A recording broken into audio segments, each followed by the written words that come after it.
శ్రీ గురుభ్యో నమ. మకర సంక్రమణ సమయము ఎప్పుడు, ఎన్ని గంటలకు మకర సంక్రాంతి రోజు నోములు నోచుకోవాలి, అమ్మవారి యొక్క ఆరాధన చేసుకోవాలి, నదీ సముద్ర స్నానాదులు కానీ పితృకర్మలు కానీ ఎన్ని గంటల తర్వాత చేసుకోవాలి అని అందరిలో మీమాంస అనేటువంటిది ఉంది.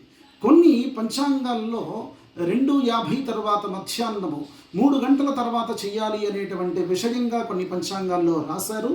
కనుక ఆ విధంగా అసలైతే సమయం ఎప్పుడయ్యానంటే 8:50 ఉదయమే సంక్రమణ సమయం అనేటువంటిది వస్తూ ఉంది ఈ యొక్క తెలుగు రాష్ట్రాల్లో.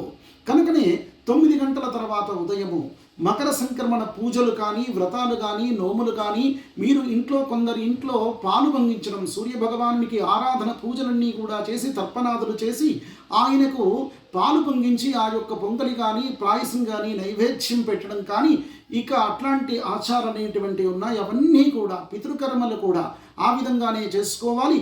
కుంభమేళంలో కూడా ఆ నదీ స్నానాదులు ఏవైతే ఉన్నాయో సంక్రమణ స్నానాలు ఉదయం పూటే చేస్తూ ఉన్నారు. కనుకనే మన యొక్క సాధు సంతలు, మన యొక్క గురువులు, మన యొక్క పీఠాధిపతులు వాళ్ళందరూ కూడా ఉదయం పూటే ఈ యొక్క మకర సంక్రమణ స్నానం అనేటువంటిది చేస్తూ ఉన్నారు. కనుక మనం కూడా అది గమనించాలి. ఖచ్చితంగా ఉదయమే చేసుకోవడం అనేటువంటిది చాలా మంచిది. స్వస్తి.